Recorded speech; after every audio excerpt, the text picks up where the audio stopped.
반갑습니다. 우리 옆에 분들에게 이렇게 좀 인사를 하면 좋겠습니다. 정말 놀라운 일을 하고 계십니다. 그래서, 예, 좀 진짜 이렇게 놀라는 표정을 하고서 정말 놀라운 일을 하고 계십니다. 그래서,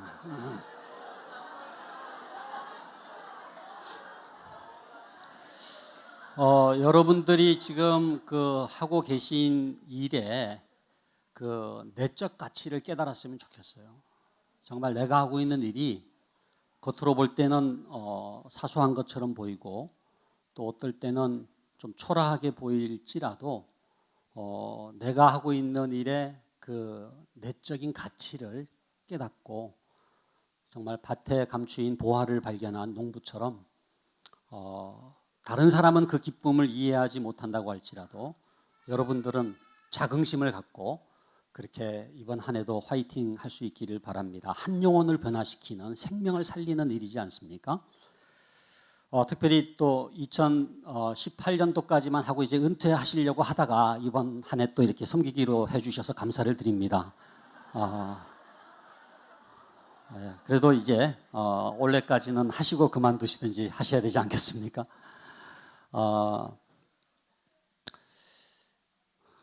먼저 우리 성경 한 구절을 읽도록 하겠습니다. 우리 잠언 1장 7절 말씀. 잠언 1장 7절, 제가 가진 성경은 910쪽에 있습니다.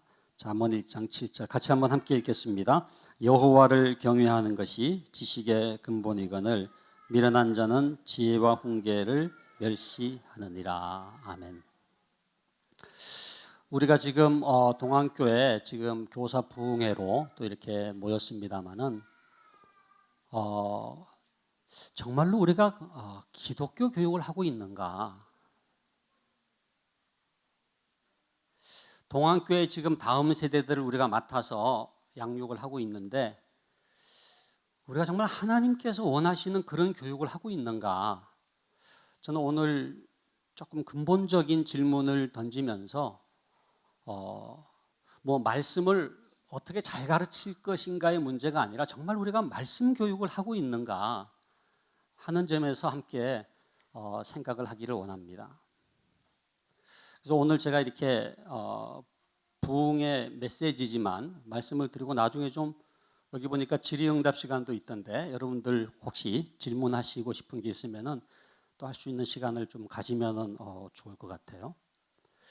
지금 어저께로 해가지고 이제 20회로 끝난 게 이제 스카이캐슬이지 않습니까? 그래서 우리 이제 신앙 좋은 분들은 금요 철야 때문에 주로 못 봐요. 이제 그 보신 분들은 이제 신앙이 좀 안 좋은 분들인데, 근데 그 스카이캐슬은 제가 볼 때는 우리 목사님들이 꼭 봐야 될 것 같아요. 왜냐하면은 우리 교육 현실을 너무 몰라요, 우리 목사님들이.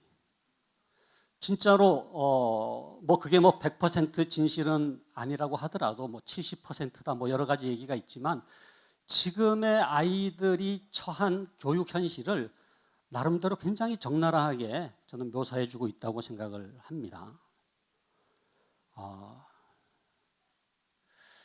정말 이 욕심이 잉태한즉 죄를 낳고 죄가 장성한즉 사망을 낳는다는 그런 이제 어떻게 보면 상당히 그 안에는 그런 기독교적인 메시지는 아니라고 할지라도 지금의 교육으로는 안 된다라고 하는 그죠? 그런 어떤 그 주제가 흐르고 있지 않습니까?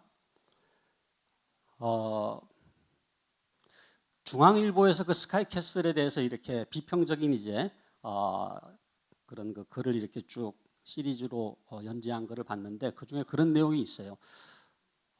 과거에는 자녀가 명문대 들어가기 위해서는 5가지 조건이 있어야 된다고 그랬잖아요. 여러분들 아시죠?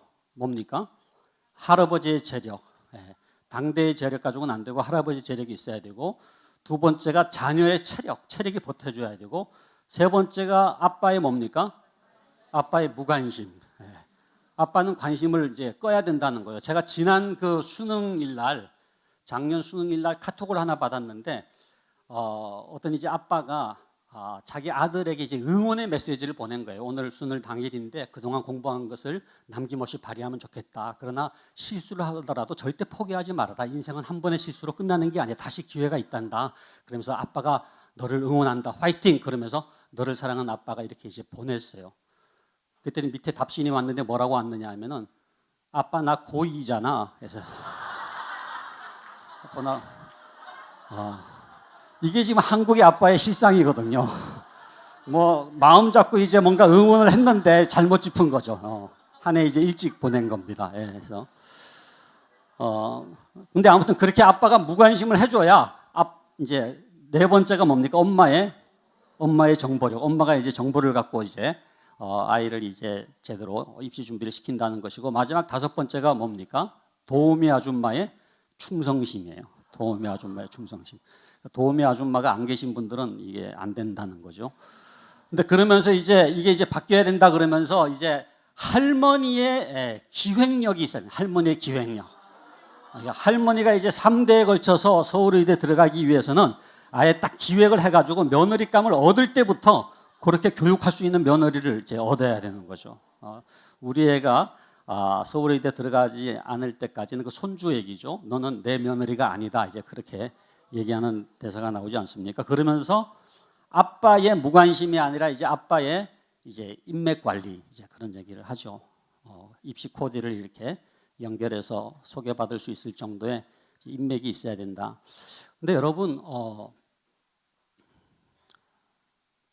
저는 그 스카이캐슬을 뭐 다 보지는 않았지만 이렇게 중간중간 보면서 도대체 기독교 교육은, 교회 교육은 오늘 이 현실 속에서 뭐를 하고 있는가?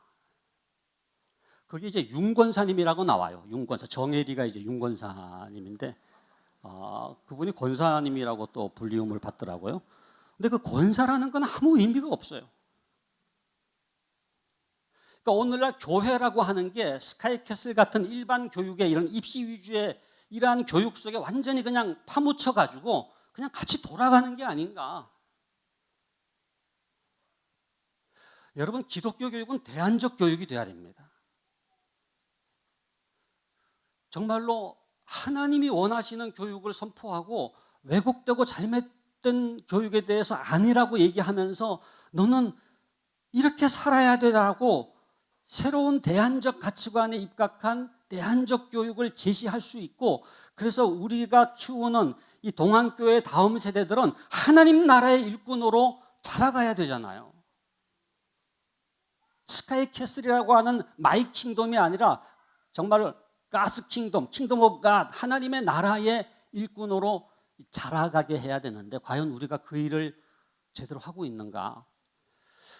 저는 이렇게 이제 스카이캐슬 얘기를 이제 좀 마무리하려고 합니다만은 여러분 그 애굽의 교육 한번 생각해 보시죠. 애굽의 교육. 애굽의 교육이 화려하고 바로의 왕궁의 교육. 예? 그러나 출애굽을 해야 되는 거거든요. 하나님이 원하시는 교육은 이집트의 교육이 아닙니다. 파라오의 교육이 아닙니다. 하나님이 원하시는 교육은 교육의 가나안 땅으로 가는 거예요. 엑소더스를 해야 되는 거거든요.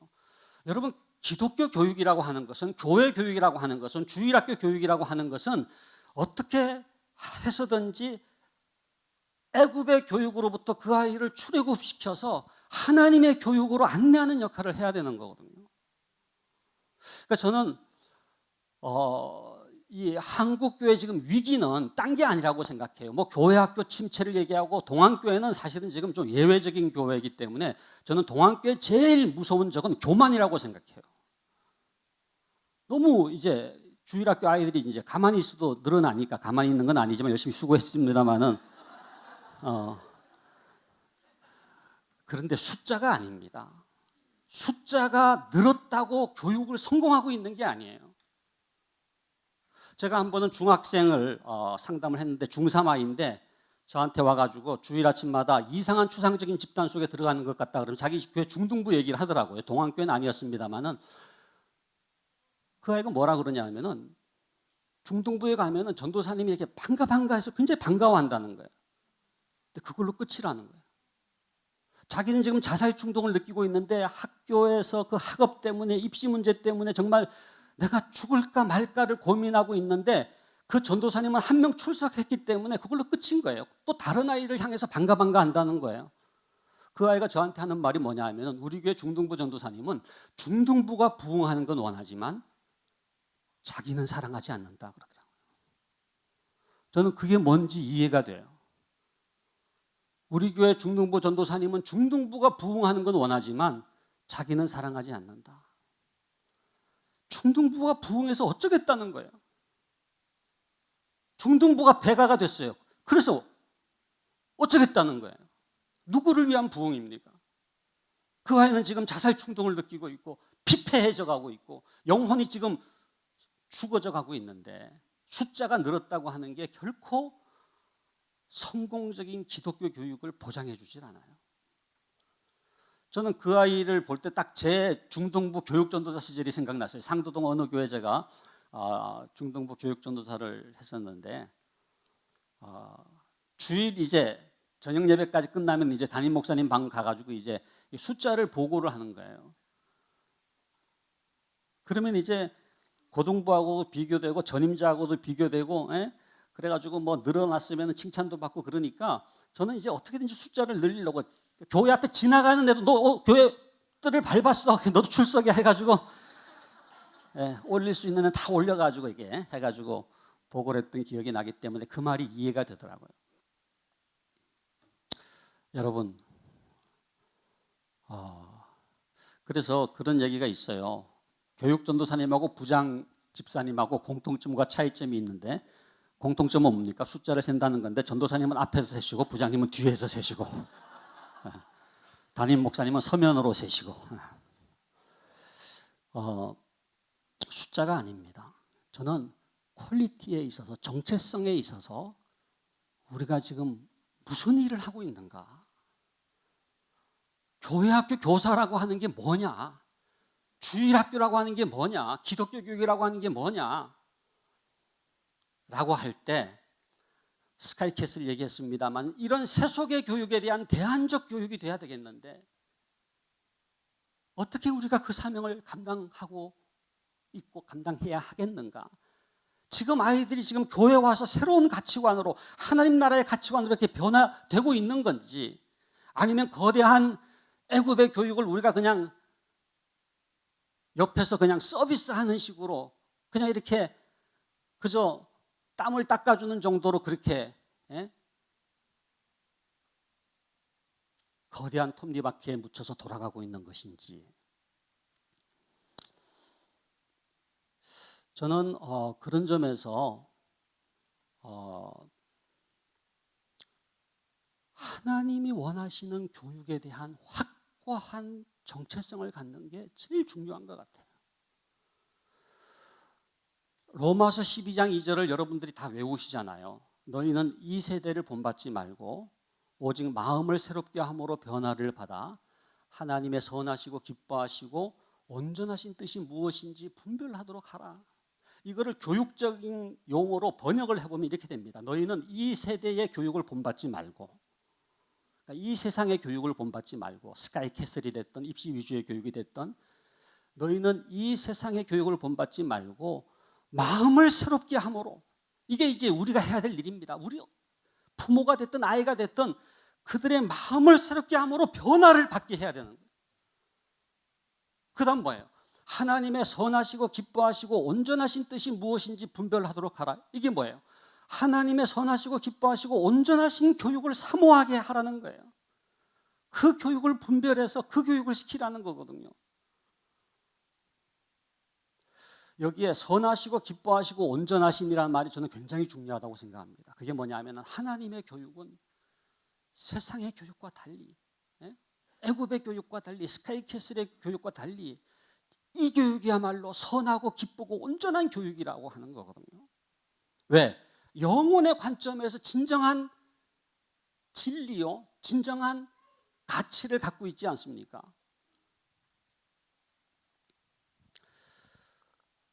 과연 우리가 하는 교육이 로마서 12장 2절에서 얘기하고 있는 그러한 새로운 가치관으로 변화된 교육이냐라고 하는 거죠. 여기 우리 부모님들도 많이 계십니다만은 저는 이 다음 세대 교육에 두 축이 있다고 생각해요. 하나는 부모입니다. 부모. 다른 하나는 교회학교 교사예요. 그러니까 동안교회가 다음 세대 교육을 정말 제대로 하기 위해서 이 두 축이 건강하게 세워져 있어요.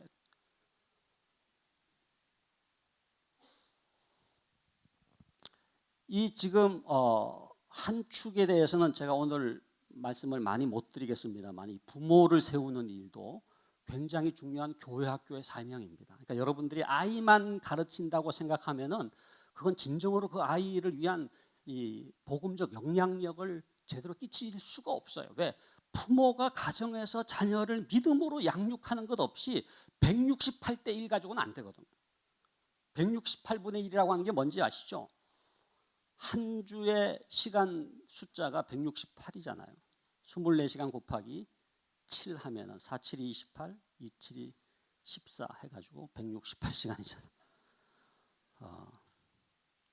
1시간 주일 아침에 1시간 주일 아침에 분방 공부 그걸로는 안 됩니다. 168시간의 영향력이 세속적인 영향력이면은 결국은 그 아이는 그렇게 돌아갈 수밖에 없어요. 여러분 교회 다니는 부모는 많은데 진정한 의미에서 크리스찬 부모는 많지 않습니다. 무슨 얘기인지 아시겠죠? 교회 다니는 부모는 누구예요? 부모가 교회를 다니지만 자녀 교육은 세속적이에요. 자녀 교육은 안 믿는 사람과 하등 다를 바가 없어요. 그런 사람은 그냥 교회 다니는 부모입니다. 여러분 교회 다니는 부모 밑에서 자라나는 아이는요 사실은 안 믿는 가정에서 자라나는 아이와 하등 다를 바가 없어요. 왜? 자녀 교육이 세속적이니까 이 아이는 세속적인 영향만 받는 거예요. 그 부모가 교회를 나가고 무슨 구역장이 되고 무슨 집사님이 되고 권사님이 됐다고 할지라도 자녀 교육이 세속적이면은 그 아이는 안 믿는 집안에서 자라나는 아이와 하등 다를 바가 없어요. 한 번도 말씀 성경 이야기를 들어본 적이 없어요. 가정에서 가정 예배를 드려본 적이 없어요.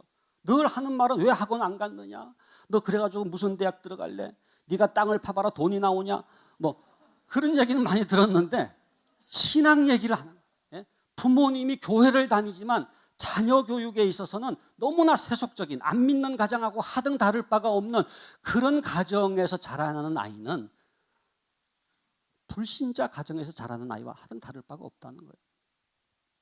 제가 이제 1019명 교회학교 학생들에게 설문조사를 했습니다. 주일 아침에 교회학교를 못 나오는 이유가 뭐냐? 가장 많이 나오는 것이 학원 가기 때문이었습니다. 학원 가기 때 25.4%. 재미없어요가 아니에요. 지금은 주일 학교를 못 나오는 가장 중요한 이유는 학원 가기 때문입니다. 주일 아침에도 그냥 학원을 가는 거예요. 근데 여러분 그 아이가 스스로 교회 안 나가고 학원 갔겠습니까? 아니면 누가 그렇게 하라고 보냈겠습니까? 누가 보냈어요?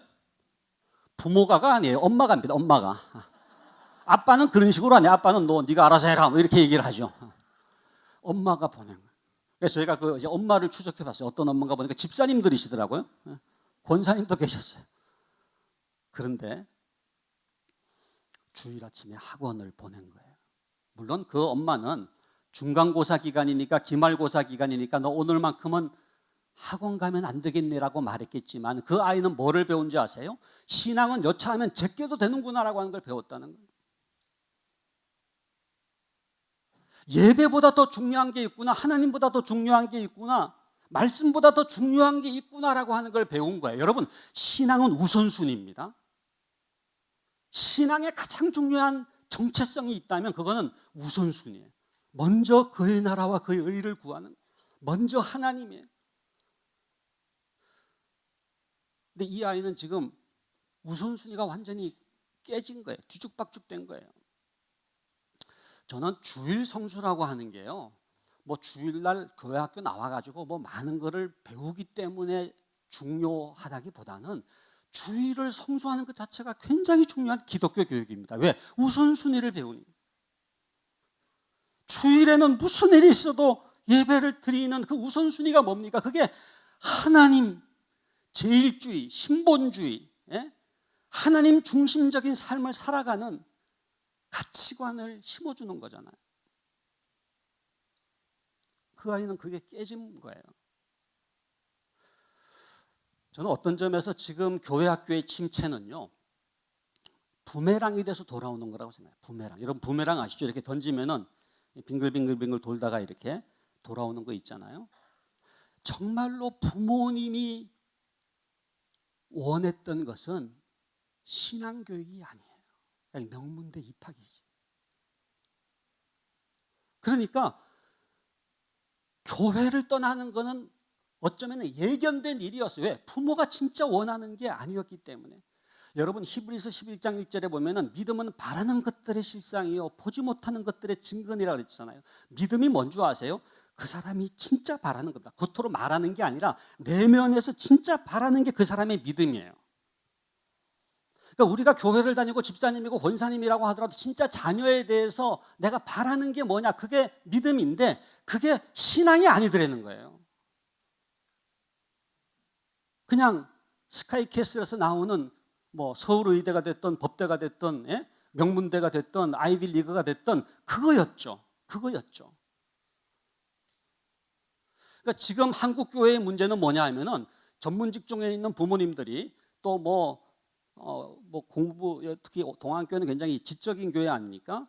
그런 이제 부모님들이 자녀들을 교육을 시켜가지고 자녀들도 막 전문 직종이 되고 뭐 대기업에 그죠?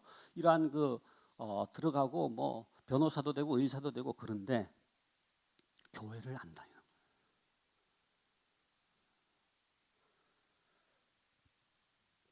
지금 저는 기본적으로 우리가 자녀 교육의 성공에 대한 개념에 대한 재정립이 필요하다고 생각해요. 뭐가 자녀 교육의 성공이냐라고 하는, 진짜로 내가 내면에서부터 뭐를 진짜 바라느냐라고 하는 그 바람 자체가 하나님이 원하시는 그런 바람으로 변화되지 않는 한 우리의 자녀들은 떠나갈 수밖에 없어요.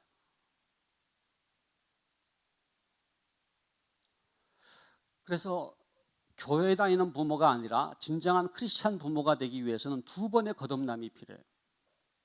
첫 번째는 부모가 예수 믿고 하나님의 자녀가 되는 게 첫 번째 거듭남이라면은 세컨드 컨버전, 두 번째 거듭남이라고 하는 건 뭡니까?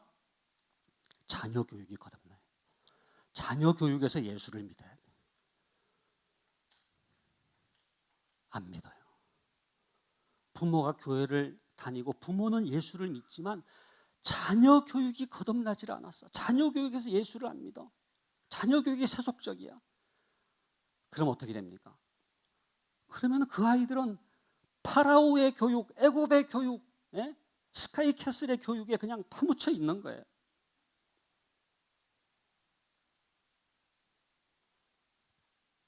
저는 우리 한국 교회가 다음 세대를 살리기 위해서 제일 중요한 운동이 있다면은 세컨드 컨버전 운동입니다. 두 번째 거듭남 운동이에요.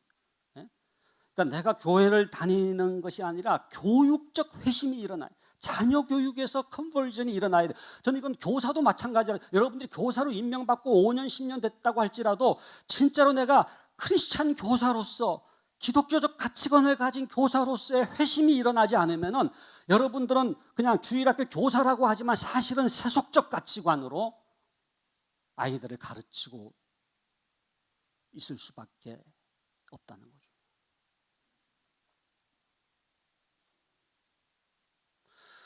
저는 지금 한국 교회의 문제는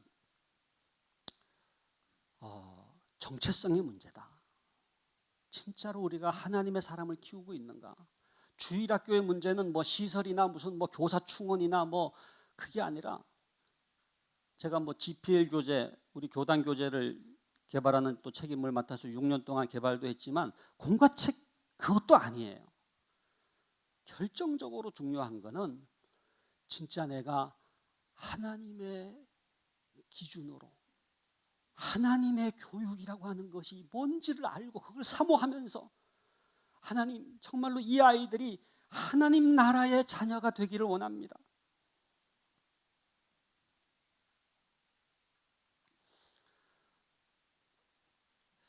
진정한 여러분 교육의 성공이라고 하는 게 뭡니까? 이건 자녀 교육도 마찬가지고 우리 주일학교 교육도 마찬가지입니다. 여러분들은 지금 무엇을 이름하여 교육의 성공이라고 생각하면서 아이들을 가르치십니까? 진짜로 그 아이들을 진정한 성공으로 초대하고 있습니까? 아니면 그냥 관습적인 이때까지 해왔던 교회 학교 방식으로 그냥 그 아이들을 그냥 말하자면 소위 교회 학교 배가 운동 형태의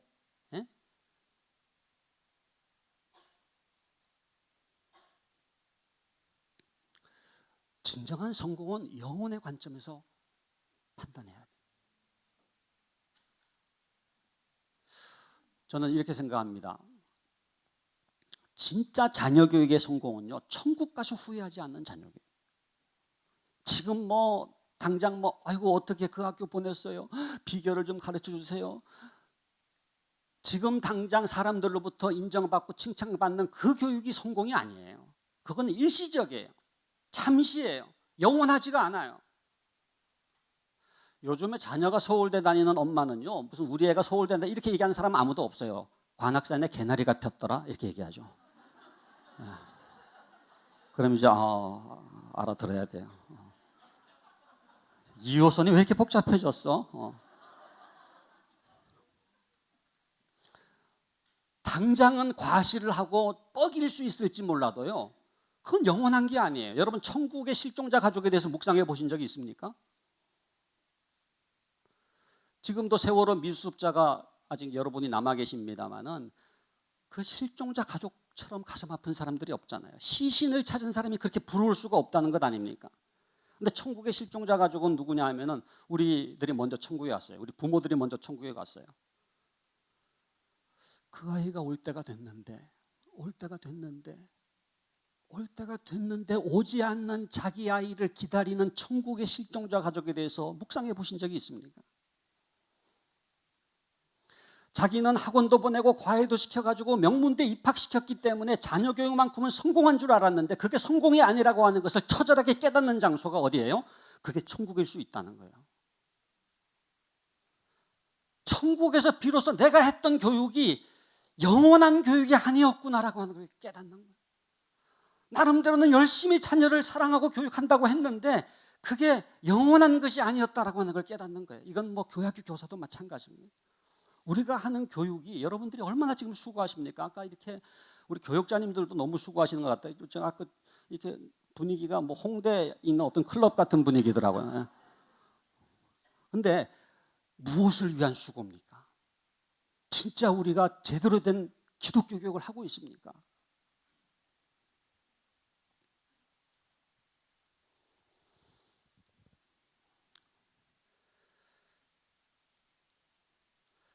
자녀에게 신앙의 유산을 물려주지 않은 어떤 자녀 교육도 그렇기 때문에 성공적인 자녀 교육일 수가 없어요. 여러분들이 교회 학교에서 지금 가르치고 계시지만 그 아이들이 무슨 어디 들어가고 명문대 들어가고 스카이 들어가고 아이비리그 들어가고, 그런데 진짜 중요한 교육은 그 아이가 하나님의 사람으로 세워지는 거거든요. 네. 여러분, 하나님께서는 제가 두 가지 축을 얘기했습니다만은 원래 하나님의 자녀이기 때문에 누가 키워야 돼요? 하나님이 키우셔야 돼요. 그런데 하나님께서는 두 종류의 사람을 세우셨습니다. 부모를 세우셨고 교회에서는 교회학교 교사를 세우시고 그들에게 당신의 자녀를 맡겨주셨어요. 그러면 부모든 교회학교 교사든 청직이잖아요. 청직이. 그러니까 우리가 우리의 욕망대로 가르치는 것이 하나님의 뜻이 아닙니다. 하나님의 자녀이기 때문에 하나님을 닮아야 돼요. 나를 닮는 게 중요한 게 아니에요. 나의 욕망과 나의 한 맺힘과 나의 한풀이와 나의 어떠한 그 야망으로서 아이를 교육하는 것은 하나님의 교육이 아닙니다. 하나님의 교육은 하나님께서 원하시는 교육, 하나님 뜻대로 하나님의 사람으로 세우는 거거든요. 하나님께서는 그렇게 청지기적으로 맡겨주시고 이거를 주신 거예요. 말씀을 주신 거예요.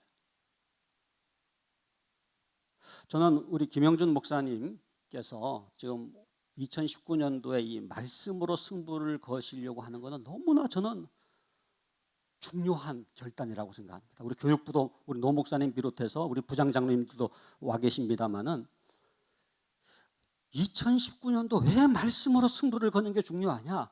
이게 하나님의 매뉴얼이거든요.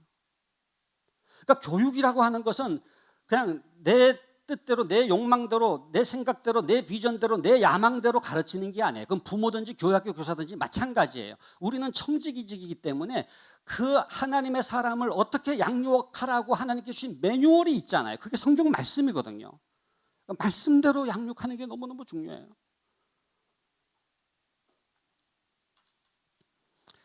이 성경에는 뭐 매뉴얼만 나와 있는 게 아니라 사례들, 성경의 인물들이 다 나오잖아요. 어떻게 자녀를 양육하고 어떻게 주일학교 아이들 다음 세대를 양육했는지 이게 참 나와요. 제가 이번에 우리 교단적으로 제시를 하고 있는 다음 세대 목회 모델이 유바디 모델, 유바디. 2월 25일 날 제가 이제 컨퍼런스를, 유바디 컨퍼런스를, 유바디가 뭐의 준말인지 아십니까? 유바디. 유는 뭐예요? 유는 유니게. 그러면 바는 뭘 것 같아요?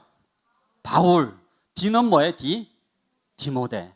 그러니까 유니게가 바울과 함께 디모데를 양육했던 것처럼 부모와 교회학교 교사가 함께 다음 세대를 양육하는 모델이거든요.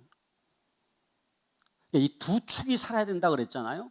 원리는 똑같아요. 여러분 성경을 보면은요, 부모의 원리와 교회학교 교사의 원리가 똑같아요. 이게 놀랍습니다. 진짜 좋은 부모는 신앙의 교사가 돼야 되고, 진짜 좋은 교사는 뭐 같은 교사가 돼야 돼요? 부모 같은 교사가 돼요. 고린도전서 4장 15절에 보면은 그리스도 안에서 1만 스승이 있으나 아비는 많지 아니하니 내가 복음으로써 너희를 낳았음이니라. 거기 보면은 스승과 아비를 얘기하면서 사도 바울은 아비 같은 교사가 돼야 된다는 거잖아요. 여기도 지금 이렇게 뭐 200명 이상 이렇게 모이셨습니다만은 여러분들을 두 종류로 나눌 수가 있어요. 어떻게 나눌 수가 있느냐? 스승 같은 교사가 있고요, 아비 같은 교사가 있어요. 겉으로는 똑같이 지금 앉아 계십니다만은 서기관과 같은 교사가 있고요, 작은 예수 같은 교사가 있어요. 예수님께서 산상수훈을 말씀하셨을 때 마태복음 5장에서 7장까지 말씀하시고 마지막 7장 끝절에 뭐라고 되어 있습니까? 사람들이 예수님의 가르치심에 대해서 뭐라고 고백을 해요? 이는 그 가르치시는 것이 권세 있는 자와 같고 저희 서기관들과 같지 아니함일러라 그랬어요. 랍비라고 다 똑같은 랍비가 아니에요. 예수님 당시에도 랍비들이 많이 있었잖아요. 서기관이 있었고 바리새인이 있었고 율법사들이 있었지만은 무기력했습니다. 변화가 없어요. 왜?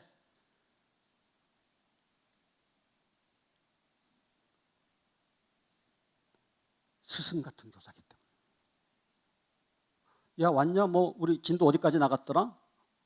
근데 끝나는데 왜 안 가고 그러고 있냐? 물론 뭐 분반 공부해야죠. 그러나 여러분, 절대로 가르치지 말라는 책이 있죠. 김인환 목사가 쓴 책인데 제가 그 김인환 목사님한테 그랬어요. 제목 너무 잘 붙였다. 가르친다고 교육이 아닙니다. 사랑해야죠. 낳아야죠. 해산의 수고를 통해서 낳아야 되는 거. 그러니까 그렇기 때문에 그냥 강의를 하고 지식을 전달하고 분반 공부를 한다고 하는 것은 뭐예요? 그것은 그냥 가르치는 거예요. 그냥 스승이에요. 스승. 그냥 랍비예요. 랍비. 그런데 예수님의 가르치심은 내면을 터치하는 거거든요. 중심을 변화시키는 거거든요. 그렇기 때문에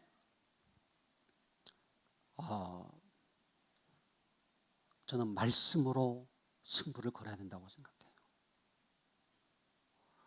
그리고 우리의 피 속에도 지금 세속교육의 피가 흐르고 있거든요. 여러분들이 뭐 다 지금 기독교 교육을 받고 잘하신 게 아니잖아요. 여러분들이 무슨 기독교 학교만 쭉 나오신 분이 계십니까?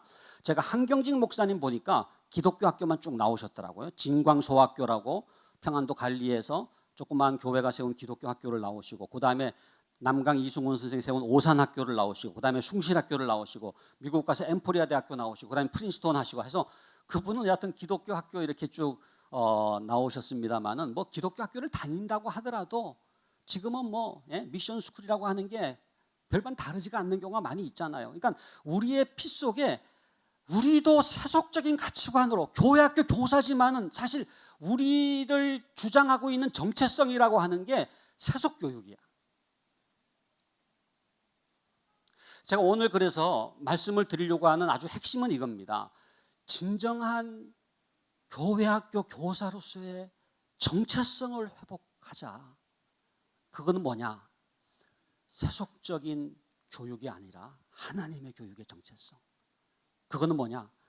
그냥 내가 아는 대로 가르치고 설명을 해주는 게 아니라 진짜로 하나님의 말씀대로 하나님의 가치관대로 그 아이들을 세우는. 성경에 나와 있는 하나님의 교육에 대한 메시지를 다 모아가지고 한 귀절로 엑기스처럼 뽑아낸다고 한다면은 잠언 1장 7절 오늘 읽은 말씀이에요. 여호와를 경외하는 것이 뭐라 그랬죠? 지식의 근본이다. 저는 이 말씀이요, 하나님의 교육의 가장 핵심 포인트, 가장 결정적인 요약이라고 생각해요. 여호와를 경외하는 것이 지식의 근본이다. 그러니까는 성경에 나와 있는 모든 하나님의 교육과 관련된 귀절을 다 모아가지고 이거를 한 귀절로 이 엑기스처럼 뽑아내면은 잠언 1장 7절이에요. 제가 그래서 이것이 너무나 중요한 기독교의 원리이기 때문에 이거를 여경지근의 교육이다. 그래서 여경지근, 사자성어 같이 보입니다만은 뭐의 준말이에요? 여호와를 경외하는 것이 지식의 근본이다. 한번 따라합시다. 여경지근의 교육. 네. 여경지근의 승부를 걸어야 돼요. 여호와를 경외하는 것이 지식의 근본이다. 어느 교회 가서 제가 여경지근이 뭐냐 그랬더니 여자 경찰이 가까운 거리에 있다 그러더라고요.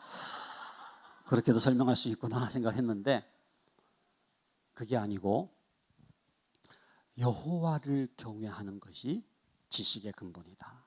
이때 이 지식의 근본이라고 하는 것은 꼭 어떤 뭐 수능 점수 잘 맞고 무슨 명문대 들어간다 그런 좁은 개념이 아니에요. 진짜로 하나님의 사람으로서의 실력을 갖춰서 하나님의 일꾼으로 쓰임받는 역량과 능력을 얘기하는 거예요.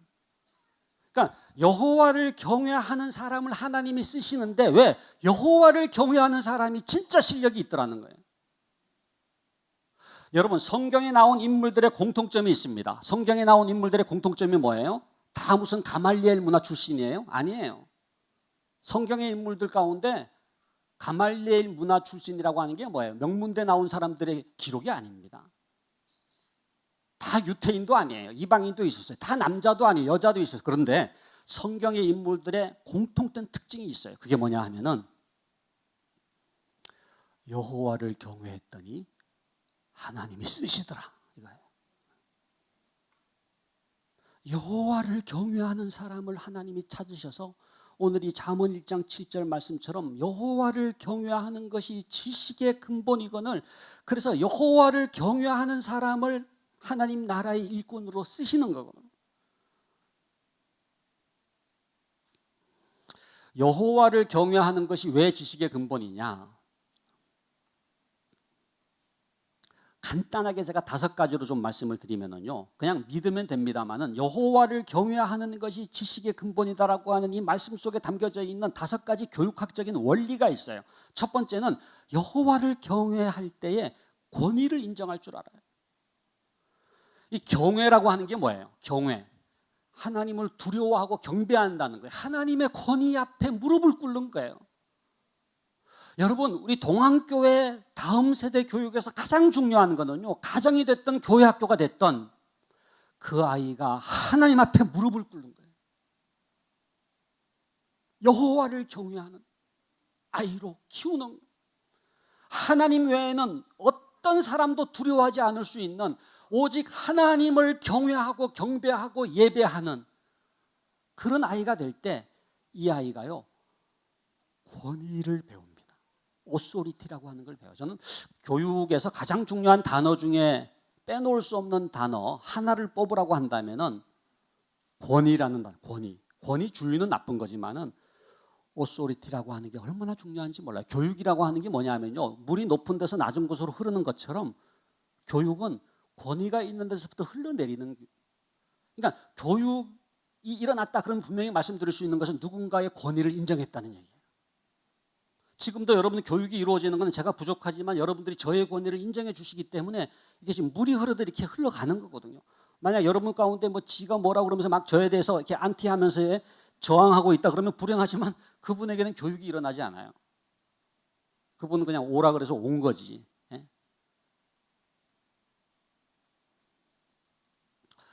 여러분 정말로 우리의 아이들이 우리 동안교회 다음 세대 아이들이요 반듯하게 클 수 있는 가장 중요한 원리가 있다면은 하나님 앞에 무릎을 꿇는.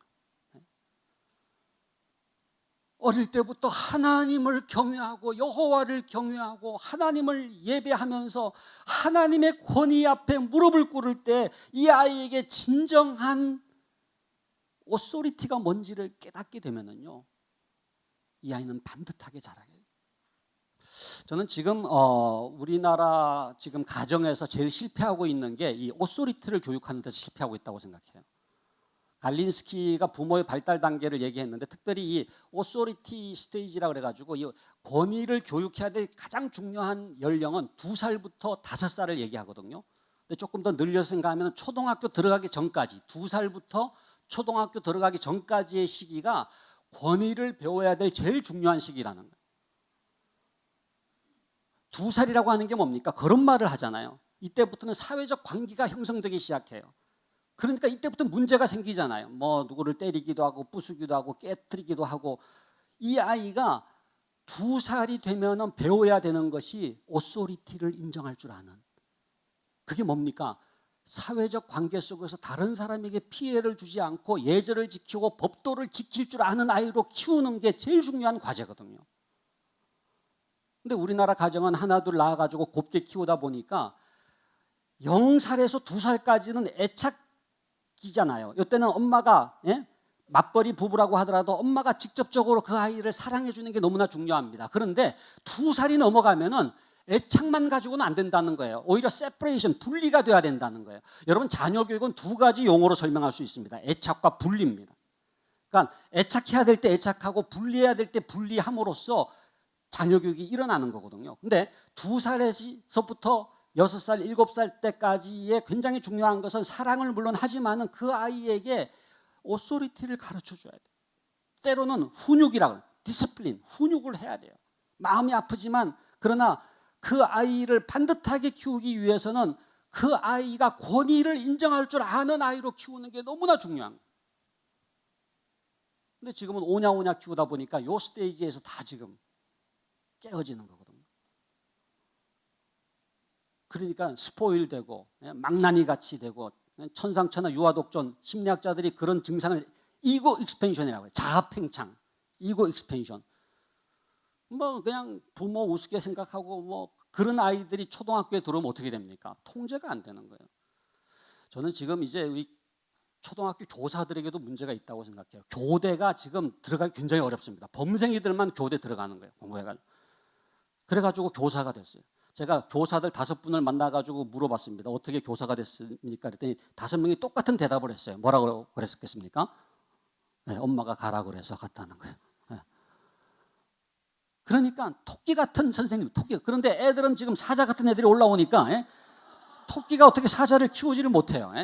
이게 지금 한국 초등교육의 이제 문제점이지 않습니까? 야성이 있어야 되는데 저는 교육대학이나 교원대학이나 사범대학은요 야성을 가지고 그렇게 아이들을 키울 수가 있어야 되는데 여러분 정말로 우리의 교육에서 회복돼야 될 것은요 그 아이들이 주일학교에 나왔습니까? 그러면은 반듯하게 예배를 드려요. 가정에서는 가정예배입니다. 여러분 예배라고 하는 것은 무릎을 꿇는 거예요. 다리 꼬고 예배를 드리는 게 아닙니다. 저는 큐티를 나누는 것도 굉장히 중요한데 큐티 쉐어링하고 예배가 뭐가 다르냐? 예배는 무릎을 꿇는 하나님 앞에 부복하는 거예요. 하나님의 권위 앞에 머리를 숙이는 거예요. 여호와를 경외하는 것이 지식의 근본이거니라고 했을 때는 먼저 하나님 앞에 무릎을 꿇고 하나님의 권위를 인정하는 교육이 가장 중요한 교육이라는 거예요.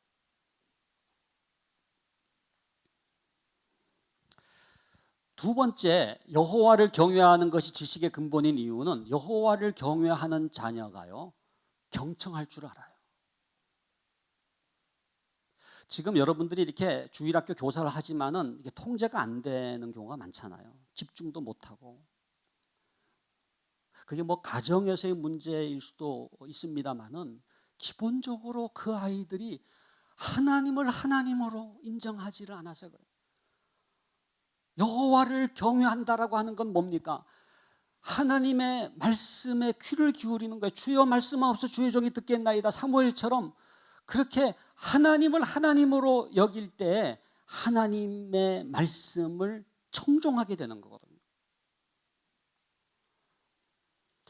우리가 이스라엘의 교육을 좋은 교육이라고 얘기를 많이 합니다만 이스라엘의 교육을 무슨 교육이라고? 쉐마 교육. 쉐마라고 하는 히브리어가 무슨 뜻이에요? 들으라요. 들으라. 그죠? 신명기 6장 4절로 9절 들으라 이스라엘아 이렇게 시작되는 말씀을 일컬어서 쉐마의 말씀이라고 얘기를 하는데 무슨 얘기입니까? 이스라엘의 교육의 특징은 딴 게 아니에요.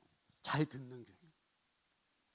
그래서 여호와를 경외하고 하나님을 하나님으로 인정하기 때문에 하나님의 말씀을 청종하는 그 아이에게 경청이라는 태도가 형성되거든요. 그런 아이가 부모님의 말씀을 듣습니다. 그런 아이가 선생님의 말씀을 듣습니다. 그런 아이가 지식의 근본이 되는 거예요. 믿음은 들음으로 말미암는다 그랬잖아요. 그래서 먼저 여호와를 경외하는 아이가 되어서 하나님의 말씀에 대한 사모함을 갖고 마음과 뜻과 성품을 다해서 하나님을 사랑하는 게 왜 중요하냐? 집중해서 초점을 맞춰서 하나님의 말씀을 청종하라는 거거든요.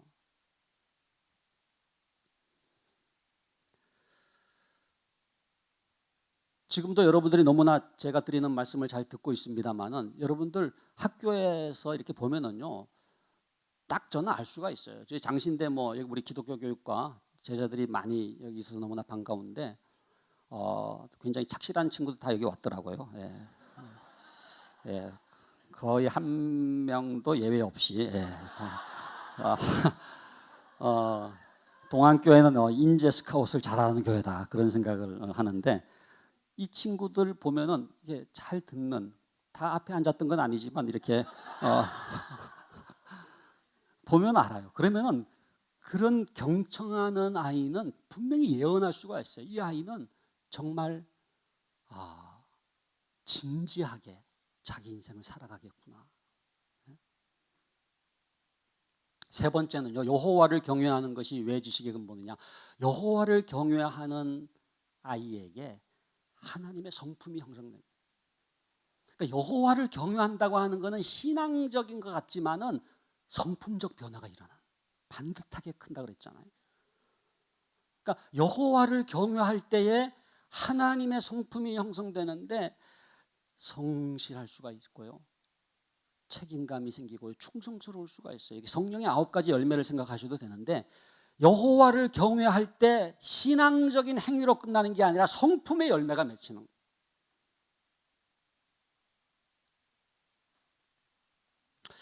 그러니까 우리나라 우리 부모님들은 어디에 들어갔느냐를 가지고 성공과 실패를 가늠합니다만은 사실은 성품입니다. 그 아이가 어떤 성품으로 형성되느냐가 너무너무 중요한 진정으로 자녀 교육에 또는 기독교 교육에 성공했는지를 판단할 수 있는 기준이에요. 여러분 버지니아 총기 난사 사건 기억나시죠? 지금도 뭐 오랜 세월이 흘렀습니다만 그때 그 조군이 이제 범인이었잖아요. 그 조군의 엄마가 인터뷰하면서 한 말이 있어요. 자기가 그 아이가 버지니아 공과대학에 들어갔을 때 뭐라고 그랬느냐 하면은 이제는 우리 애가 VTEC에 들어갔으니까 버지니아 공과대학에 들어갔으니까 한시름 났다는 거예요. 여러분 이민 와가지고 그 아이를 교육을 시켰는데 버지니아 공과대학에 들어갔으니까 아이고 됐다라고 생각했었다는 거예요. 여러분 버지니아 공과대학이 좋은 대학입니다. 제가 이제 미국에서 유학할 때 버지니아주에서 5년 동안 살았기 때문에 그 VTEC이라고 불렀거든요. 공과대학만 좋은 게 아니라 인문사회계열도 괜찮아요. 우리나라로 말하자면은 포항공대 정도 됩니다. 괜찮잖아요. 그러니까 아이고 됐다 우리 애가 버지니아 공과대학에 들어갔으니까 한시름 났다라고 생각했는데 여러분 어디에 들어간 게 결코 자녀 교육의 성공이 아닙니다. 이렇게 길게 봐야 된다 그랬잖아요. 천국 가서 후회하지 않는 자녀 교육이 돼야 된다 그랬잖아요. 여러분, 저는 이 한국 교육의 조급성에 대해서 우리가 심각하게 인식할 필요가 있어요. 그러니까 우리나라 사람들이 외국 가면 외국 사람들이 아는 한국말이 있더라고요. 무슨 말 합니까? 빨리. 제가 한 번은 그 성지순례 갔더니 이집트에 피라미드 근처에 갔더니 구글하는 이집트 순위를 딱 보고 $1 빨리. 제가 놀래가지고 $1 주고 말았어요. 막 그냥 빨리 그래. 너무 유창하게 하더라고요. 예? 그 다음에 제가 이제 여전도 회원들 인수라고 갔는데 한국 여자분 보면 권사님 $1 빨리 그러더라고요. 권사가 돈이 있다고 하는 걸 얘네들이 알아가지고 권사님 $1 빨리. 근데 여러분, 이 빨리, 예? 이게 지금 우리의 교육을 파행적으로 만드는 거예요. 조기 교육, 조기 영어, 조기 유치원, 무슨 조기를 그렇게 좋아하는지 몰라요. 예? 제가 얼마 전에 그 산후조리원에서 나온 자매님을 만났는데 메르스 이후에 산후조리원에 아무나 못 들어오게 하는데 그래도 들어오는 분이 누구냐면 학습지 광고하는 분이 들어와가지고 지금부터 시작 안 하면 너는 지금 방금 몸 풀었는데 예? 입시 준비 시키라는 거예요. 여러분, 진짜로 우리 부모님이건 우리 교사 선생님이건 하나님, 이 아이가 영혼의 관점에서 하나님의 교육, 예? 진정한 성공적 교육 경험하게 하여 주십시오. 예? 좀 이렇게 길게, 조금이라도 더 길게 보시면 좋겠어요. 여러분, 모든 자녀에게는 이 하나님의 때가 있습니다. 우리 주일학교 아이들도요, 얘가 언제 변하나 그러지만 하나님의 때가 있어요. 때가 참여라는 말이 너무너무 중요한 말씀이에요. 때가 참여는요, 변화가 일어나요. 예? 어떤 애는 유치원 때 피는 애가, 유치원 때 반장도 하고 회장도 하고 대표도 하고 다 하는 애가 있어요. 예? 어떤 애는 초등학교 때 펴요. 어떤 애는 중학교 때 피는 애가 있어요. 가장 안타까운 게 뭡니까? 대학 갈 때까지 안 피는 아이죠. 근데 그래도 괜찮아요. 저는 대학 들어간 다음에 피는 애들을 많이 봤어요. 대학 들어간 다음에 피는 아이. 대학 들어간 다음에 피니까 뭐 그 대학 교수도 하고 뭐 총장도 하고 그러더라고요. 근데 중요한 거는 하나님의 때에 하나님께서 만개하게 하실 줄로 믿습니다. 조급해하지 말고, 그러니까 제일 부모든지 교사들이든지 우리의 기독교 교육을 방해하는 게 조급함이에요. 조급함. 내 때의 변화가 안 일어날 수도 있어요. 그러나 우리는 심는, 농부와 같이 씨앗을 뿌리고 심는 사역을 하는 거죠. 여러분, 농부에게 가장 중요한 자질이 있다면 뭡니까? 기다리는 거예요. 기다리는 거. 아무것도 안 하고 기다리면 안 되겠지만 우리가 하나님의 말씀대로 아이를 가르치면서 기다리면은 하나님의 때 하나님께서 만개하게 하실 줄로 믿습니다. 여러분, 요즘에 뭐 4차 산업혁명 얘기를 많이 합니다만은 진짜 중요한 기독교 교육은요, 뭐 지식을 가르치는 게 아니에요. 그런 건 인공지능이 대신할 수도 있어요. 지금 뭐 제일 빨리 없어지는 게 뭐 의학 쪽에서는 진단 방사선과 얘기하고 또 지금 판사들도 뭐 판례 같은 게 다 입력이 돼 있으니까 이거 뭐 인공지능이 대신할 수가 있고, 목사님들도 그 설교, 모든 설교를 다 이렇게 해가지고 그 딱 주제 또는 본문이 나오면은 가장 이제 좋은 설교를 만드는 건 인공지능이 할 수가 있을지 몰라요. 그런데 이 성품, 너무 중요한 성품. 저는 동안교회에서 자라는 아이들이, 여러분들이 가르치고 주일학교에서 자라는 아이들이 반듯하게 하나님의 성품으로 형성될 수 있기를 바랍니다. 말씀으로 여호와를 경외하는 교육을 하게 될 때 그 아이들에게 하나님의 성품이 형성. 요즘 이제 영양중심 교육과정, 제가 이제 커리큘럼이 전공입니다만은 이 교육과정에서 영양중심 교육과정 얘기를 많이 하는데 진짜 역량을 한번 생각해 보세요. 그게 실력이거든요. 그러니까 점수가 아닙니다. 학점이 아닙니다. 진짜로 그 아이가 하나님 나라 일꾼으로서 가져야 될 가장 중요한 실력과 역량이 있다면 그건 성품이에요. 성품. 하나님의 사람으로서의 성품을 갖는 거예요. 여기 지금 교육자님들도 많이 계시고 우리 교사들도 많이 있지만 저희들도 우리 신학생 뽑을 때 지금 신대원 입시는 완전히 바꿨습니다. 어떻게 바꿨느냐? 그전에는 탭스 점수, 영어 점수 해가지고 점수 높은 사람 또 성경 필기고사 해가지고 필기고사 점수 합쳐가지고 학생들을 뽑았는데 면접은 10분밖에 안 받지만 면접을 지금은 100분, 1인당 100분으로 늘렸어요. 1시간 40분. 왜? 중요한 거는 성품, 영성과 인성이더라. 그러니까 지식도 중요하지만 사람을 변화시키는 능력은 불쌍히 여길 줄 알아야 되잖아요. 불쌍히 여김이 사람을 변화시키는 거거든요. 마가복음 6장 34절에 보면은 예수께서 나오사 큰 무리를 보시고 그 목자 없는 양 같은 보로 인하여 불쌍히 여기사 이에 여러 가지로 가르치시더라. 선 불쌍히 여김 후 가르침이에요. 그러니까 불쌍히 여김이 없이 how to teach 해가지고 뭐 잘 가르치는 전략 해가지고 절대 기독교 교육적 변화가 일어나지 않습니다. 그러니까 어떤 성품을 가진 교사가 되느냐가 너무나 중요하고요. 어떤 성품을 지닌 부모가 되느냐가 너무나 중요해요. 여호와를 경외하면 하나님의 성품으로 형성. 네 번째는요. 여호와를 경외하는 아이가 꿈과 비전이 생겨요. 여호와를 경외하잖아요. 그러면은 꿈이 생겨요. 비전이 생겨요. 하나님, 저도 모세 같은 인물이 되고 싶어요. 저는 다윗 같은 인물이 되고 싶어요. 저는 바울 같은 인물이 되고 싶어요. 여러분, 저는 동안교회의 교회학교 아이들이 여러분들이 여호와를 경외하는 말씀 교육을 통해서 그 아이들 마음속에 꿈과 비전이 생기기를 바랍니다. 그게 가장 중요한 교육이에요. 여러분, 예수님이 제자들을 부르시면서 요한복음 1장 42절에는 뭐라고 되어 있습니까? 예수께서 보시고 이르시되 네가 요한의 아들 시몬이니 장차 게바가 되리라 하시니, 게바는 번역하면 베드로라 라는 말씀이 있잖아요. 그때 이 예수께서 보시고라는 말이 굉장히 중요한데 뭐라고 말씀하셨느냐 하면은 네가 요한의 아들, 과거입니다. 시몬이니 현재입니다. 장차 게바가 되리라 미래입니다. 기독교 교육은 누군가의 과거, 현재, 미래를 바라봐 주는 거. 네가 요한의 아들 시몬이니 장차 게바가 되리라. 뭡니까? 그 시몬의 속에 있는 게바라고 하는 가능성을 보시는 거예요. 다른 사람은 다 이 비린내는 어부 시몬, 이런 다혈질의 시몬, 그래서 무시하고 멸시하고 업신여겼더랬지만은 지금 이 시몬이 예수님을 만났을 때 그 예수님은 그 속에 있는 가능성을 보신 거예요. 장차 게바가 되리라. 시몬이 마음에 꿈틀그림이 있는 거예요. 한 번도 자기를 장차에 대해서 얘기를 해준 사람이 없었는데 그 예수님을 만난 순간 장차 게바가 되리라. 그 시몬에게 꿈이 생기고 비전이 생기는 거예요.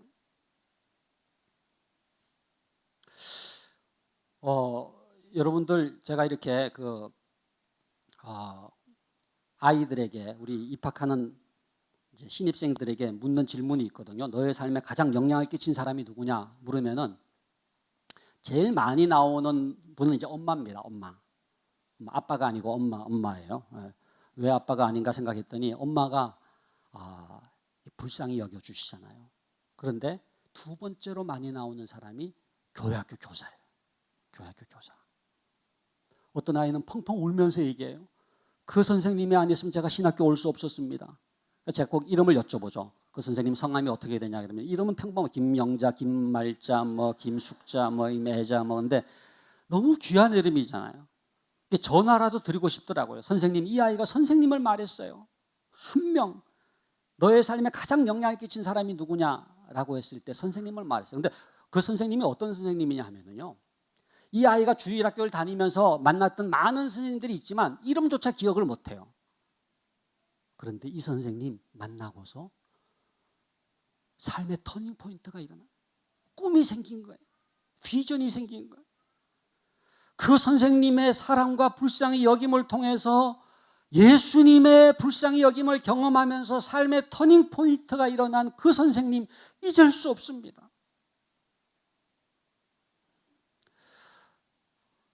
모든 아이들은요, 이 땅에 우연히 태어난 아이는 아무도 없습니다. 여러분들도 마찬가지입니다. 이 땅에 태어나게 된 것은 하나님의 의지가 있어요. 신적 목적, 디바인 퍼포스라고 얘기하잖아요.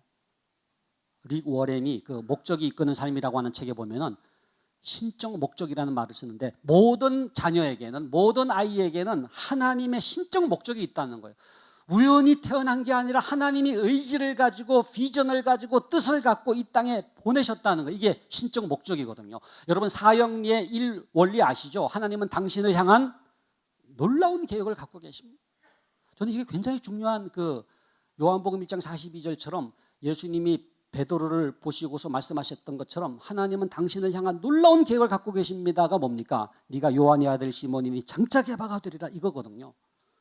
우리가 아이들에게 이 얘기를 해줄 수가 있어야 되거든요. 하나님은 너를 위한 놀라운 계획을 갖고 계신단다. 그게 이제 신적 목적인데, 하나님께서 그 목적을 이루시기 위해서 다 선물을 하나씩, 이게 은사입니다. 그러니까 모든 아이에게는요, 소명이 있고 은사가 있어요. 하나님의 신적 목적이 있고 그 목적을 이룰 수 있는 선물이 있어요. 그러니까 소명과 은사는 동전의 앞뒷면과 같아요. 소명을 보면 은사가 보이고 은사를 보면 소명이 보여요. 70억 인구가 있다 그러지만 똑같은 아이는 아무도 없습니다. 지금 우리나라 교육은 획일적인 교육이잖아요. 근데 그게 아니라 하나의 하나의, 예? 예서가 다르고 해나가 다르고, 예? 우주가 다르고 다 다른 거예요. 그 아이 한 명 한 명에게 은사가 있어요. 일란성 쌍둥이도요, 똑같은 게 아니더라. 이건 제가 자신 있게 얘기할 수 있습니다. 왜냐하면 제가 일란성 쌍둥이기 때문에. 저랑 똑같이 생긴 복제 인간이 돌아다니고 있으니까 조심하시기 바랍니다. 특히 안양 군포 쪽에 가실 때 조심해. 샘병원이라고, 안양 샘병원, 또 군포 지샘병원, 여기 이제 대표 원장을 하고 있습니다. 의사입니다만은 장로인데 지금도 구분을 잘 못하는 분들이 있어가지고 제가 일부러 가르마를 제가 반대로 하고 다니는 겁니다. 원래 이렇게 하면 더 멋있는데 제가 이렇게 절제를 하고. 근데 저희 아버님이 구분을 못하셔요. 낳긴 낳으셨는데, 예. 우리가 둘 다 이제 요즘에 홍역이 다시 유행입니다만은 옛날에 이제 어릴 때 홍역에 둘 다 걸렸어요. 제가 분명히 약을 먹었는데 또 약을 주시더라고요. 이상하다. 그래도 감사함으로 받으면 버릴 것이 없다 그랬죠. 이렇게 먹었더니 옆에 시름시름 죽어가는 거예요. 저만 약을 2번 먹은 거예요.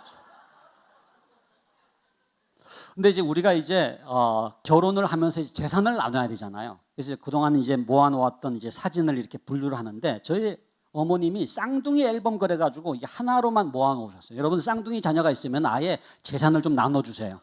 그래야 이제 싸움이 안 생기는데, 하나 가지고 나누는데 이 사진은 너 거다, 이건 내 거다인데 어떤 사진이 나왔느냐 하면은, 저희 아버님 목회하셨는데 그 교회 마룻바닥에서 제가 이렇게 손을 모으고 눈을 감고 기도하는 사진이에요.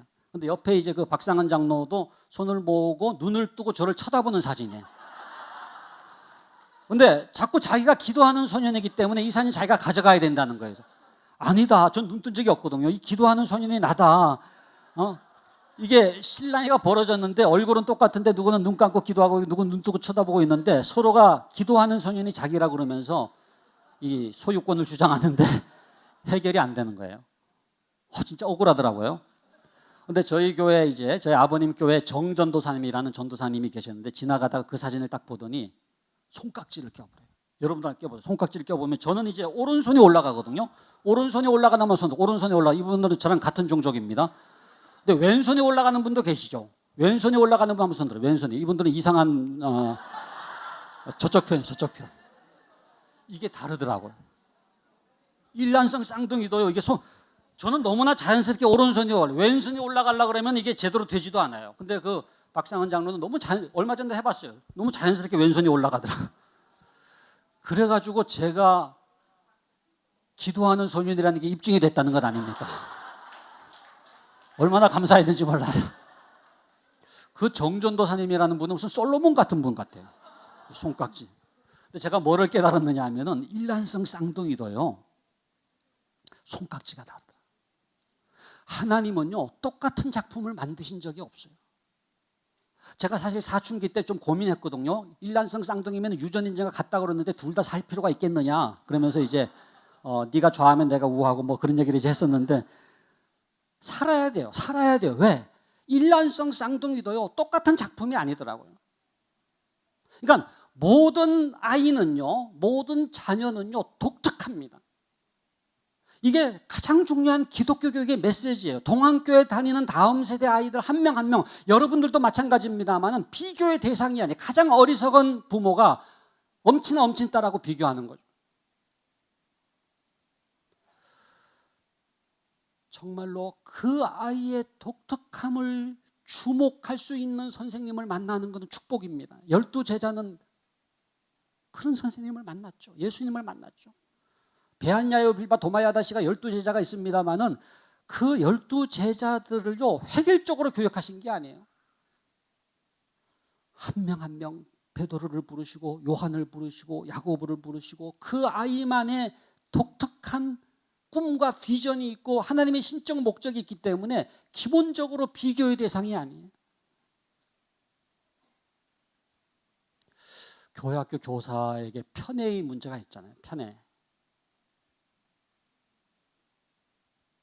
정말 우리가 하나의 독특함을 주목하고, 우리 부모들도 마찬가지예요. 그래서 그런 말이 있습니다. 이웃은 사랑하되 옆집 아줌마는 멀리하라. 정말 그 아이만의 빛깔이 있어요. 지금도 교육학자 가운데 가장 유명한 학자가 있다면 하워드 가드너. 다중지능 이론 아시죠? 뭐 설명을 드릴 필요가 없을 텐데, 과거에는 IQ, 언어지능하고 수리, 논리지능만 생각했는데 뇌를 연구해 보니까 음악지능이 있고요, 공간지능이 있고요, 신체운동지능이 있고요, 자기이해지능, 대인관계지능, 자연친화지능, 이렇게 8가지 얘기하잖아요. 그러니까 어떤 아이는 언어가 뛰어나지만 어떤 아이는 신체운동지능이 뛰어난 거예요.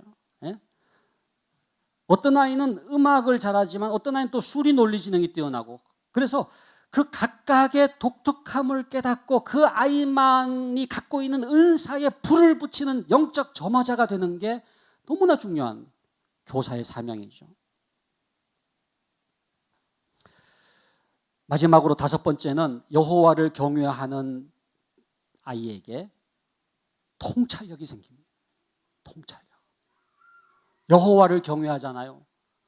여러분, 예배를 드린다고 하는 것, 여호와를 경외한다고 하는 것은 저 높은 상공에 올라가는 것과 같은데, 이렇게 보면 보여요. 통찰력이 생겨요. 여기 지금 제2롯데월드 올라가 보신 분들은 보이잖아요. 서울 시내가 한눈에 보여요. 날씨가 좋으면 뭐 송도 앞바다가 보인다고 얘기를 들었는데, 저는 아직 못 올라가 봤습니다만은, 제가 지난 겨울에는 그 캐나다의 토론토에 보면 CN타워라고 해요. CN타워 553m. 거기 올라가 보니까 제가 길을 몰라서 헤맸는데 토론토 시내가 한눈에 이렇게 생겼구나. 날씨가 좋으면 나야가라 폭포가 보입니다. 나야가라 폭포. 우리나라 노인들이 제일 가고 싶어하는 관광지 넘버1이죠. 나야가라 그러면 가기 때문에. 근데 553m만 올라와도 이렇게 통찰력이 생기는구나. 근데 여호와를 경외한다고 하는 거는요, 저 높은 상공에 올라가는 것 같아요. 제가 얼마 전에 라디오를 듣는데, 요즘에 인문학 강좌가 유행이잖아요. 어떤 철학 교수가 나와가지고 그날의 주제는 창의력입니다. 창의력. 그런데 뭐라고 얘기하느냐 하면은, 이스라엘 사람들이 왜 이렇게 노벨상을 많이 받느냐? 창의력이 뛰어나기 때문에. 그러니까 왜 이스라엘 사람들이 창의력이 뛰어나냐? 그분은 교회를 안 다니는 분 같아요. 뭐라고 설명하느냐 하면은, 이스라엘 사람들이 믿는 야훼라고 하는 신이 보이지 않는 신이기 때문에 창의력이 뛰어나다 그러더라고요. 그러니까 목상과 불상처럼 보이면은 그냥 이게 상상력과 창의력이 개발이 안 된다는 건데, 안 보이는 저렇게도 설명할 수 있구나, 그런 생각을 했어요.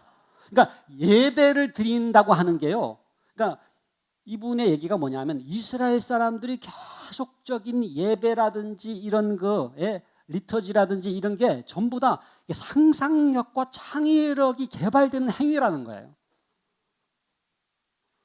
그러니까 여러분들 아이들 예배 드리는 시간, 가장 통찰력이 개발되는 시간인 줄로 믿습니다. 정말이에요.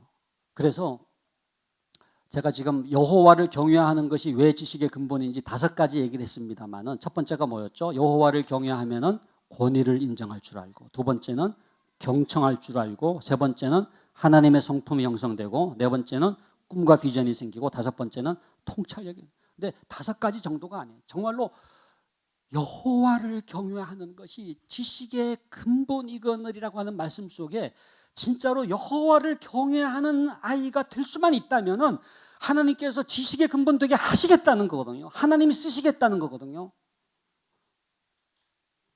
저는 지금 이 거대한 입시 위주의 교육과 이 세속적인 야망으로 그야말로 스카이캐슬처럼 변질되어 버린 이런 애굽의 교육을 향해서 우리는 이 여호와 경외 교육, 이 하나님의 교육을 선포해야 될 메신저로서 지금 부르심을 받은 거예요.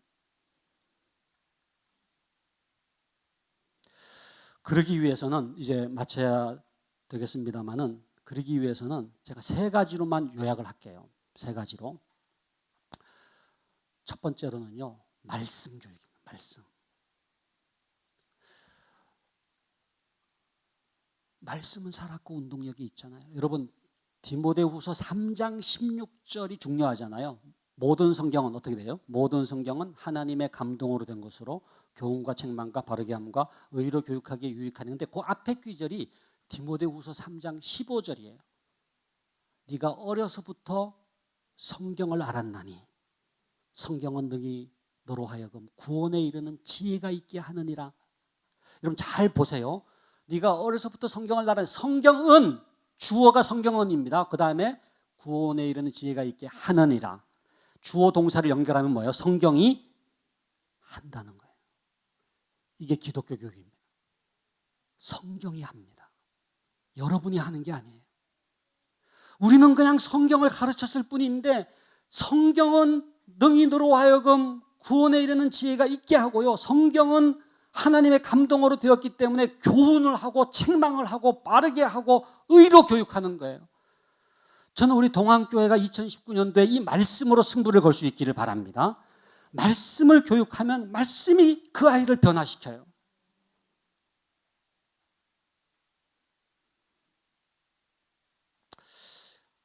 지금 아이들이 성경을 너무 몰라요.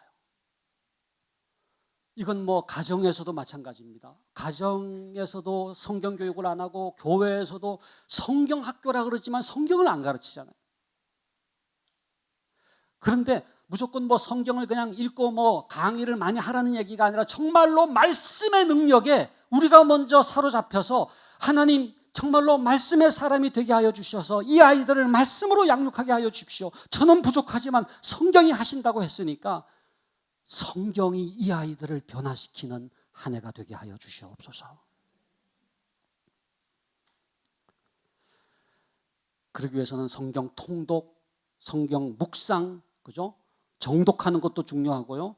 성경 공부, 여러분 이 말씀이 그 아이들을 하나님의 사람으로 세우는 이러한 이 세속의 바로의 교육이 아니라 하나님의 사람으로 살아갈 수 있는 반듯한 기준을 심어주는 거예요. 두 번째는 예배입니다. 예배. 가정에서는 가정 예배고요, 교회에서는 교회 학교 예배. 네, 여러분, 저는 우리 먼저 교사들이 진정한 예배자가 됐으면 좋겠어요.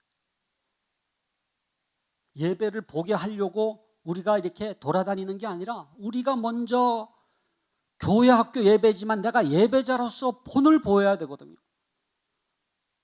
그래서 그 아이들이 정말로 진정으로 예배의 그 깊은 의미와 기쁨을 깨달을 수가 있어야 돼요. 저는 가정예배 운동, 지금 우리 동안교회도 가정예배 굉장히 강조하는 걸로 알고 있습니다만은, 우리 부모님들 계시면 따라 하시길 바랍니다. 자, 이제 우리 예배 드리자. 자, 이제 우리 예배 드리자.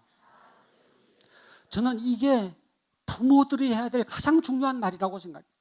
뭐 왜 공부 안 했냐, 왜 학원 안 갔느냐, 그게 아니에요. 자, 이제 우리 예배 드리자. 우리는 하나님의 자녀야. 하나님의 시민이야. 우리의 본향은 하늘에 있어. 하나님이 우리를 잠깐 나그네 인생으로 이 땅에 보냈는데 아빠도 돌아가고 엄마도 돌아가고 너희들도 결국은 하나님께로 돌아갈 나그네 인생이야. 자, 이제 우리 예배드리자라고 하는 거는 자, 이제 베델로 올라가자는 거예요. 그러니까 이 가정 예배는요, 지성소와 같아요. 뭡니까?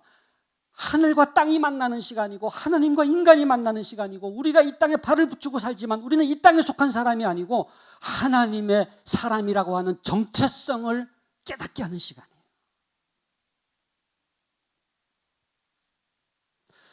저는 가정 예배를 드리는 가정이 될 수만 있다면 저는 다음 세대 문제는 해결된다고 생각해요. 지금은 이 신앙적인 대화를 나눌 공간 자체가 없어요. 성경 말씀을 나눌 공간 자체가 없어요. 계속 학원 가고 해가지고 그러니까 결국은 이게 사탄의 전략이죠. 기독교 교육이 자리할 수 있는 공간이 없어요. 여러분, 가정 예배를 드린다고 하는 게 뭐예요? 하늘과 통로가 뚫리는 거예요. 그 아이는 이제는 된 거예요. 하나님의 말씀을 받을 수 있는 통로가 생기는 거예요. 그리고 교회 학교 예배, 저는 지금도 저희 어머님 옛날에 기억나는데 주일 아침마다 그 소고기국을 끓여요. 저희 아버지 개척교회 하실 때에도 소고기국이라 그래봐야 소고기는 안 보이고 소가 장화 신고 지나가는 이제 그런 국입니다. 근데 왜 주일 아침마다 소고기국을 끓여주셨느냐? 그 졸망졸망한 저희가 이제 6남일녀 7남매 아이들이 주일 예배를 사모하게 하기 위해서 주일 아침마다 소고기국을 끓여주셨던 것은 저희 어머니의 지혜였다는 생각이 들어요. 주일 예배를 사모하게 하세요. 그리고 교회 학교도 예배에 집중하세요. 예배를 사모하게 하세요.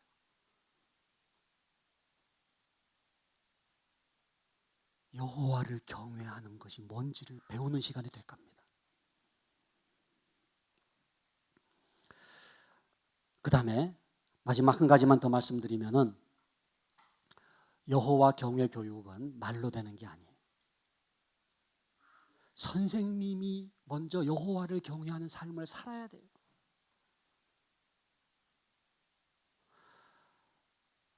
한 번은 제가 아이들을 이렇게 가르치는데 한 아이가 와서 그러더라고요. 두 얼굴을 가진 아줌마 때문에 고민이라는 거예요. 자기 엄마 얘기를 하더라고요. 자기 엄마가 교회 갈 때는 아주 그냥 이렇게 화장을 너무 예쁘게 하고 왔는데 몰라봤대요. 저 아줌마도 자기 엄마라는 거예요. 예.